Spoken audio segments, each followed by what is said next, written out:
All of us, at some time or another, have agonized over making a decision. Some decisions are major decisions. And also there are a lot of small decisions that we don't make, that they tax our minds, they drain our energy, they create a lot of anxiety and nervousness and mental torment because we don't take care of it. We decide not to decide, which is a decision. Deciding to decide, to act, is a major, major challenge for all of us at different points in different areas of our lives. And there are things that happen to us along the way, experiences that we have that prevent us from working through the mental block of acting, of doing those things that we know we ought to do. And so what I want you to think about is, what is there that you know you need to do, that you want to do this, but for some reason or another, you've been holding back. For some reason or another, you just have not been able to gather your nerves or be able to work through the procrastinating or putting it off or justifying or blaming. Some reason or another, you just haven't done it. And you know you ought to do this. You really want to do this, but you don't know why you haven't done it. Anybody know what I'm talking about? Raise your hand, please. Okay, then I've got company here this evening. I'm not talking to myself.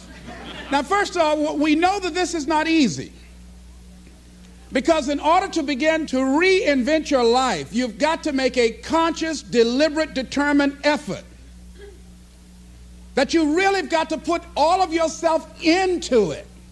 It's very challenging to act, to do those things. There are times when you're looking at it and you say, I know I need to do this, but I don't feel like it.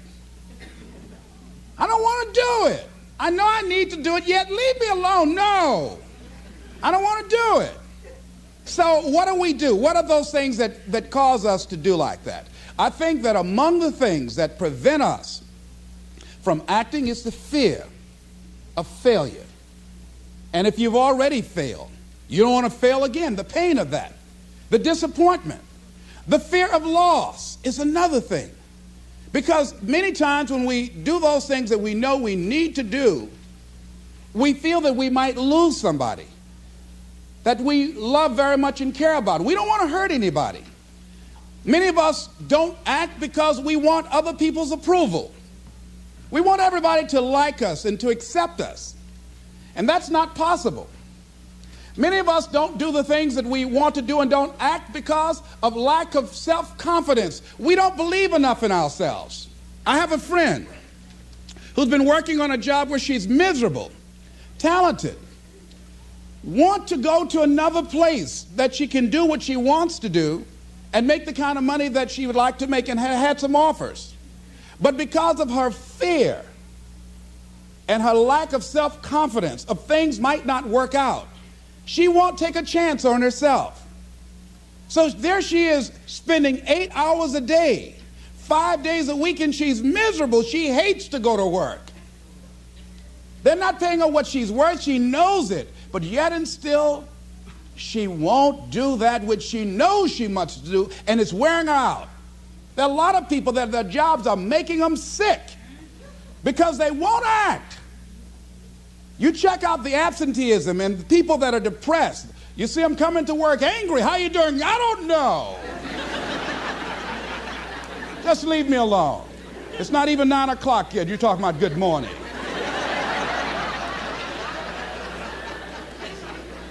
There are days you go to work, you want to just keep driving past the job. You don't want to stop because it's not in sync with who you are. But you haven't acted. Have another friend. This guy's brilliant. He's a business consultant. He helped a lot of people get their business started. And people come to him because they know he's knowledgeable. But this guy won't start his own business.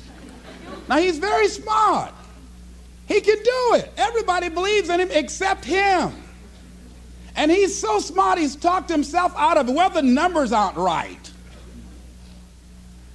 And so there are many reasons why we don't act. There are other things, though, that affect us. is that not wanting to take personal responsibility. We want somebody else to do it. And many times we pick up our inability to do certain things from people that we love, people that we admire. We identify with them, and we live in the context of their ideas, their opinions, and their life patterns. We buy into it unconsciously. My mother is a pack rat. She keeps everything. She doesn't throw anything away. And I have unconsciously picked that up. Now, my mother never said, let me show you how to keep everything, Les, and just clutter things. I unconsciously picked that up, many times unconsciously. We try to honor the people we love by being like them. By the same token, I realized something about myself when I had some major decisions to make, and I found myself acting like my mother. See, my mother's the kind of person that when she has a problem with one of the other foster children that she adopted, she won't confront them. She will call me. Les, why don't you tell Linda to move? She's lazy. She won't go to work. She runs the street all day, and then she comes home and wants to sleep all day, and I think she's doing drugs. I said, but Mama, why don't you tell Linda that?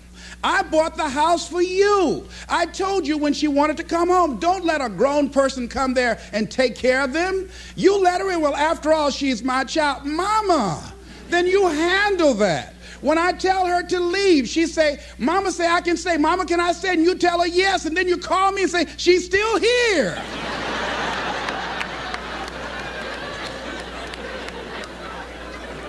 Why worry me with this? So Mama hasn't developed the courage to act on that. Some people won't act until there's a crisis situation. When Linda started stealing from Mama and took her Social Security check to get some drugs, Mama got some courage to say, get out of here and don't ever come back. But she wouldn't do it until then. And see, we don't have to wait until a crisis situation. I have a friend that has been having a challenge with losing weight. Both of us have been dealing with that challenge. And for the past 40 years, he's always seemed like weighed over 235 pounds. And so he said, man, I just can't lose weight. I'm big-boned. I said, Bud, I've never seen any fat skeletons.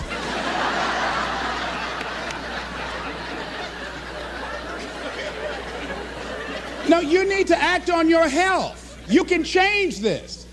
You don't have to go to your grave fat. We're all digging early graves with our teeth. We don't have to do this. They need to have a support group around M&M peanuts. You want a support group on something, and throw Snickers in there too. Bud and I can tell you about the help we need with that. So what happened with Bud, though, he became ill a few weeks ago. See, Bud in the last few weeks has lost more weight than he's ever lost, even when we were competing with each other, betting a lot of money. But what happened was, Bud became diabetic. He went into an insulin shock. He didn't know that he was diabetic. His blood sugar became high. And the doctor said to him, you are diabetic. You're going to have insulin shots every day. You're going to have to change your diet. And let me tell you what's going to happen if you don't do what we tell you to do. Number one, there's a possibility that you can become an amputee. Number two, you can go blind. Three, you can become impotent. Bud, say, help me.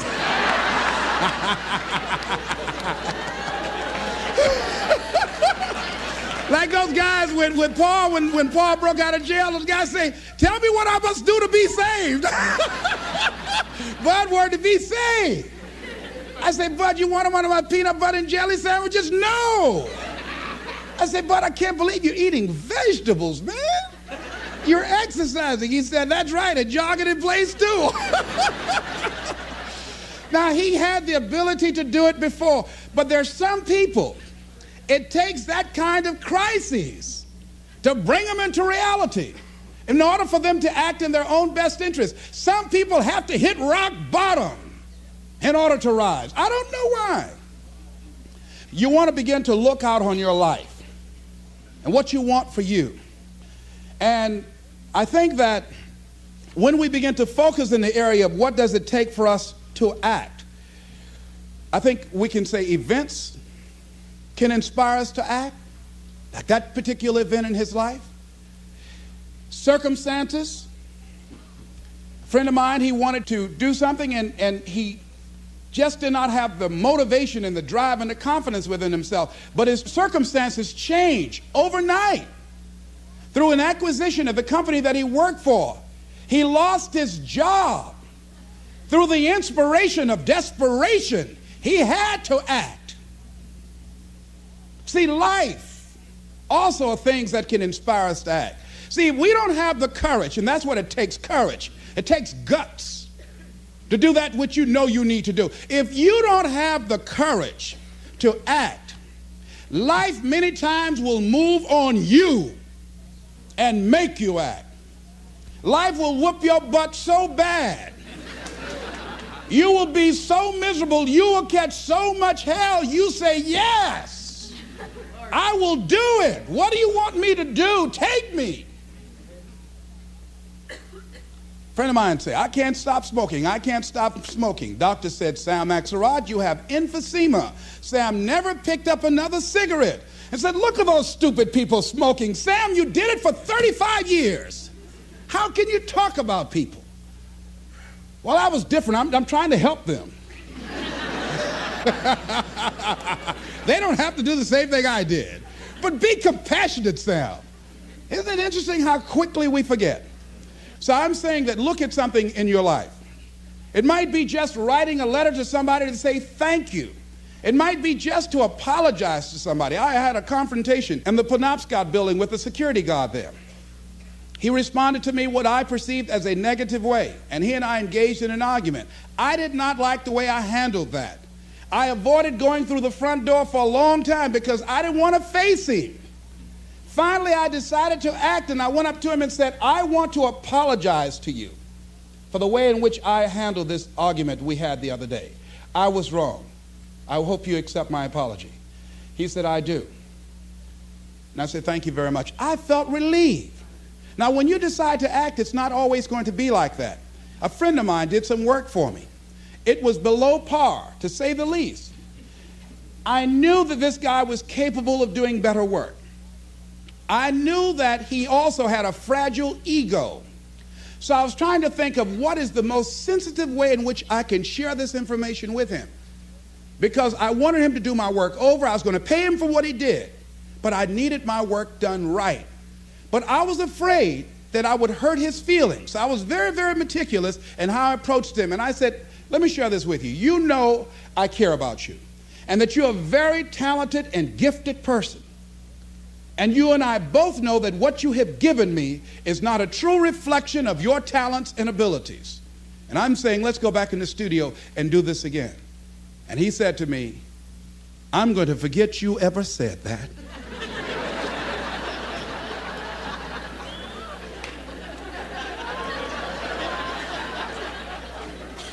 I was wiped out. He never spoke to me again. Now, when you decide to act, you're going to have some people like that. We're no longer friends. I lost sleep over that, ladies and gentlemen. I said, I can't believe that. I remember sitting up one night looking at the phone. I said, I got to call him. He said, no. Then I said, no, forget that. I called, man, look here, we've been knowing each other too long to allow this to come between us. He said, don't call me anymore, and hung up. And then I wanted to think about what can I do to make it up to him, and then something came to me, Les, what do you have to prove? See, many things we don't do is because of the fact we want people to like us. There's some necessary losses in life. When you decide acting in your best interest, you're going to lose some friends. Everybody's not going to approve of you. There's some people that won't like you. Who do you think you are? You're arrogant. What do you think you can do? You think you can get away with that? You're selfish. Thanks, I got that. It's my life. And so what I'm saying to you is that as you begin to look out on your life, this is challenging. This is not easy, acting. So what are the things that we can begin to do to harness our will? Number one, you've got to bring it out and look at it. You got to take the power out of it. You've got to expose it to the truth. And the truth is that it has no power over you. So write down something you want to act on, but for some reason that you've been holding back, and look at it. The next thing is, ask yourself the question, is it helping you to continue to put it off? If it's an asset for you to continue to procrastinate, then continue to do that. But if it's a liability for you, if it's causing you some mental and some emotional challenges, or perhaps a financial problem, look at that. Examine that for what it is. Next step, ask yourself, what's blocking you? What's preventing you from acting? Why don't you have the courage to handle that? Why won't you face that? What are you running away from? What kind of avoidance behavior are you engaged in? Next is, what is the worst thing that can happen when you take action? So I looked at that. And I said, what's the worst thing can happen when I tell him this? He can say, I don't like you. And he did. Now what happened? I experienced that. I looked at that. I saw that. And guess what, ladies and gentlemen? I didn't die. My feelings were hurt a little bit. I lost some sleep about it. And sometimes I think about it when I drive past his house. But I'm still here. It's uncomfortable. But it's okay. It doesn't bother me anymore. I've gotten used to it now. So what is the worst thing that can happen? I want you to visualize that, experience that, feel the nervousness and the discomfort. And the more you run it in your mind, the less power that it will have. Next is, how will you feel after taking this action? I felt a sense of personal achievement when I faced somebody that has been my mentor for years. And for years, there was something I wanted to tell him. And I didn't have the courage to tell him because it was always, I was the student, he was the teacher. It was always, I looked up to him and admired him and held him in high esteem. And I was always grateful and thankful for the impact that he had on my life. And I loved him so much. I didn't have the courage to say to him, please stop drinking so much. You're an alcoholic. You need help. I didn't have the courage because I was afraid that he might not like me. I was afraid that he might be hurt and crushed, that we would no longer be friends. I didn't want to jeopardize what we had. I loved him a great deal, and I didn't know how this would affect our relationship. And I didn't even want him to know that I knew that he was an alcoholic. And so I was a coward. I was spineless. In the name of love, I did it to justify to myself to stop from helping somebody that I love from dying. I said, I love him so much, I just can't tell him this. I don't even know how he would handle it, to know that I know that he's an alcoholic. And finally, after years, I developed the courage to face my teacher, my mentor who has molded me, who looks at me now and wanted to do what I'm doing now and did not do it. Came at a different time, and it wasn't time for what he brought. And he's living through me. And I had to face this man who's been like a father to me and say, I got to tell you something. You've got a problem. I love you very much. Please stop drinking. You're killing yourself. It's not just social. You do it every day. You need help. And whatever I can do to support you in that, I will. But please stop. And he looked at me, and I had no idea how he was going to handle that. And first there was like, I dare you. And we just looked at each other. And then I reached out to embrace him. And we've never, ever embraced men, macho. We never hugged before. I hugged him, and he just stood there with his arms straight. He couldn't raise his arms to hug me back. And he was shocked. And after he got over the initial shock, when he could bring himself to speak, to maintain his composure, because he could never afford to let me, his student, see him vulnerable or admit that I was right. He said, I'll be seeing you. And I said, yes, sir.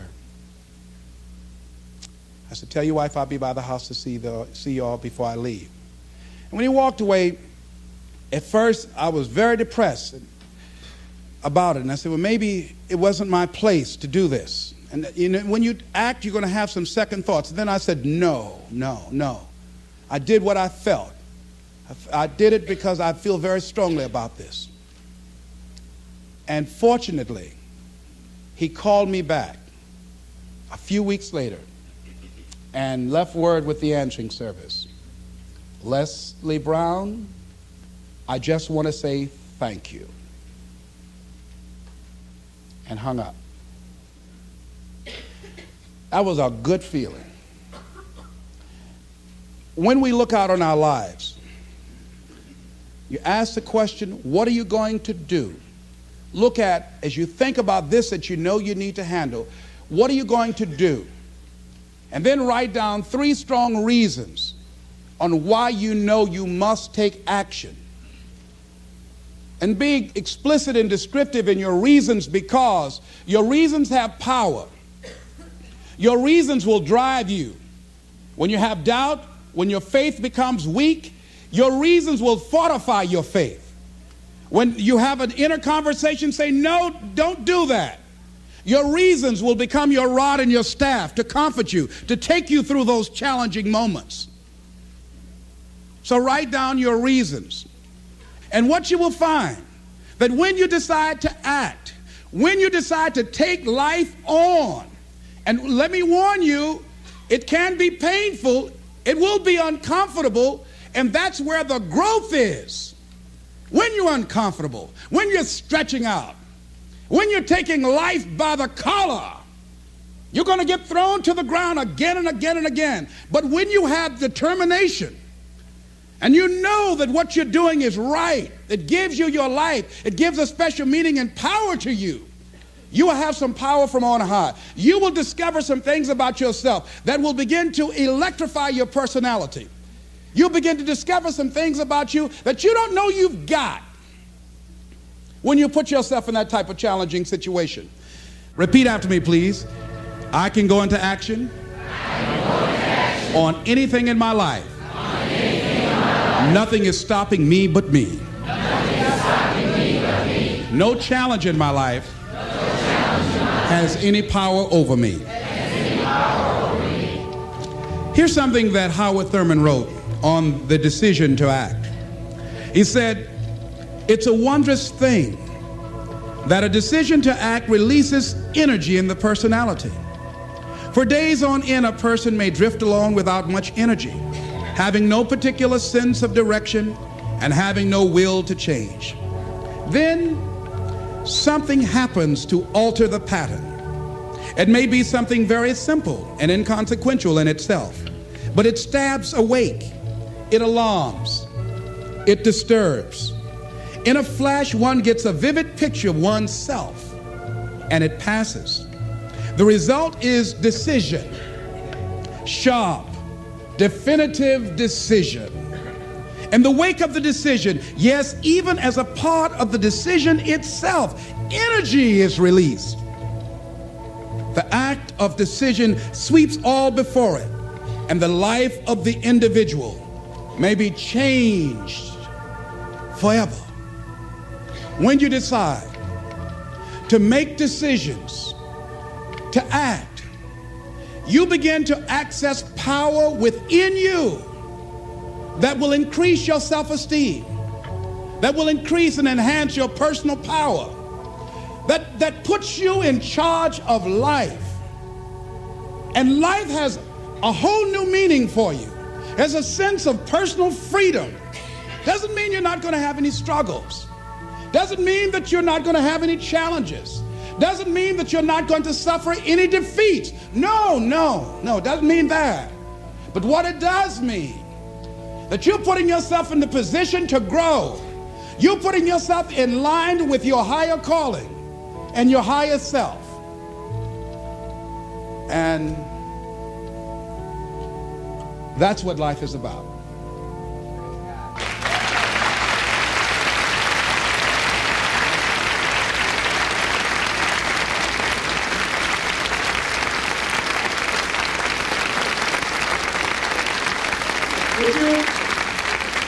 Would you join me in this affirmation, please? Everybody stand, please. I'm standing up to life. And the challenges in my life. I'm going to use all of me. All of my courage, my faith, determination, and any help and support that I can give anyone to realize their greatness. Together we can. Shake somebody's hand on your right and left and say, you got what it takes.